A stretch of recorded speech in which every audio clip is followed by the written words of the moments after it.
Hey kids, Pastor Alex here. Today we're hearing the story of Esau and Jacob from Genesis chapters 25 and 27. Kids, if you have brothers or sisters at home, then you might know a bit about how Esau and Jacob felt about each other. You know, I have 3 kids at home, and it feels like not a day goes by where they don't find something to fight about. But Esau and Jacob, who were twins, they took it to the next level. They were already fighting each other inside their mother's belly before they were even born. It became such a pain for Rebecca that she went to ask the Lord herself, "Why is this happening to me? What did I do to deserve this? Have I done something wrong?" That's when the Lord God told her, 2 nations are in your body. 2 tribes that are now inside you will be separated. 1 nation will be stronger than the other. The older son will serve the younger one. And when she finally gave birth to twin boys, the 2 of them could not be more different. The first one came out red and hairy, and so they named him Esau. The second one came out literally right on his heels. He was grabbing onto his twin brother's ankle, so they named him Jacob. And as they grew up, the differences between the 2 boys became more obvious. Esau loved the outdoors, the open country, and the hunt for wild animals. He could not be tied down. Jacob, on the other hand, was a quiet boy who loved to stay home and cook. A lot of times, older and younger siblings are opposites of each other. One is loud, the other is quiet. One is outgoing, the other is shy. One is sporty, the other is brainy. One is hot-headed, and the other is calm. That's not unusual or wrong, but it became a problem when Isaac and Rebekah each chose a favorite between the twins. Isaac loved Esau because he loved eating the wild animals that Esau brought back from his hunt. But Rebekah loved Jacob, the quiet one who stayed at home with her and never made her worry. One time, Esau came back from the wild, and he was starving. He came home and immediately he could smell that there was something cooking. His mouth watered. He ran in and saw the pot of red lentil soup bubbling there in the tent, and he asked Jacob, who was stirring the pot, "Quick, give me some of that red stuff! I'm starving!" "Hang on. First, sell me your birthright as the oldest son." In their culture, and in many cultures around the world, including our own, the oldest son enjoyed special privileges in the family, while also bearing special responsibilities. Look, I'm about to starve to death here. What good is my birthright to me?" But Jacob had to make sure. "Swear an oath first." So Esau swore an oath and sold his birthright to Jacob for a bowl of soup. Years go by, and while the boys were growing up, Isaac was growing old.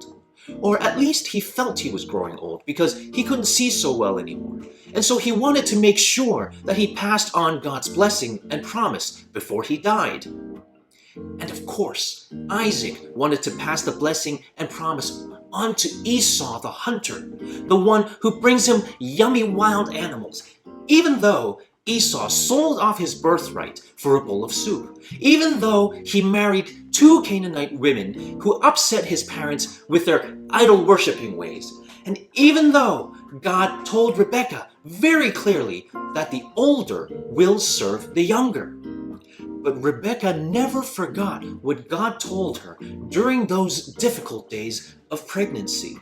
So when she heard Isaac send the older Esau out to hunt so that he could give him the blessing that belonged to the firstborn, she hatched a plan for the younger Jacob to grab what she believed God promised for him.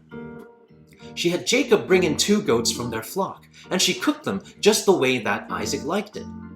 Then she put Esau's clothes on Jacob, and she put the skin of the goat on Jacob's arms and neck so that he would feel hairy to Isaac's touch. Jacob brought the food to his father Isaac, who thought it was sus that Esau was back so soon, and that his voice sounded like Jacob. 3 times Jacob lied to his father, not only claiming to be Esau, but lying about God giving him success with the hunt. Between Rebekah's cooking, Esau's clothes, and the goat skin, Jacob convinced Isaac that he was indeed his older brother Esau, and Isaac blessed him as though he was blessing Esau. And after tricking his father into giving him the blessing for the firstborn, Jacob left quickly. And just as Isaac was relaxing after a good meal and blessing Esau, his favorite son, someone walked in with food in their hands and said to him, "Father, please sit up and eat, and then give me your blessing." Isaac was confused. He was pretty sure he had just blessed Esau. So who was this coming in with food and asking for a blessing? "Who are you?" "Why, I'm your son. I'm your oldest son, Esau." "But if you're Esau, then who was it that came in earlier and brought me food and received my blessing?" When Isaac realized what had happened, that Jacob had tricked him into giving him the blessing of the firstborn, Isaac reacted in fear and trembling. He realized that he had been fighting against God, but God used him to bless Jacob anyway. But Esau reacted first in despair and then in anger. And after he received a lesser blessing from his father, he swore that he would kill his no-good little brother as soon as their father passed away. But Rebekah somehow hears of his plan, and she persuaded Isaac to send Jacob away to her brother's family, out of Esau's reach.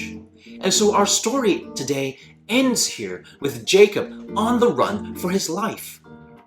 When we think of Bible characters, we usually think of them as heroes, people who were faithful to God, people who were models, and people we should learn from. But Isaac's family was a mess. Each one in the family had their flaws. Esau lived for himself. He lived for the moment. He lived for pleasure. He had no time for God or God's promise and blessings until it was too late. Jacob, on the other hand, was serious about God's promise and blessings, but so much so that he took matters into his own hands to grab them for himself, as he had done from the moment he was born, grabbing onto his brother's heel, when he should have trusted God to deliver on his promise in his time.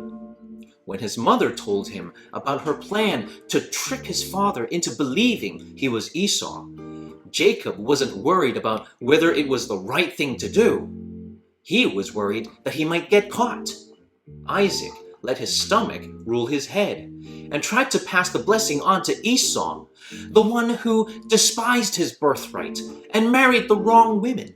He tried to bless Esau, even against God's declaration before their birth that Esau would serve Jacob.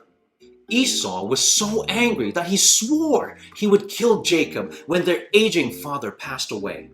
And their mother, Rebekah, was so worried for Jacob that she sent him away to his uncle, her brother Laban. She would never see her favorite son again. What a messed up family. What about us? What does the story of Esau and Jacob have to do with us today?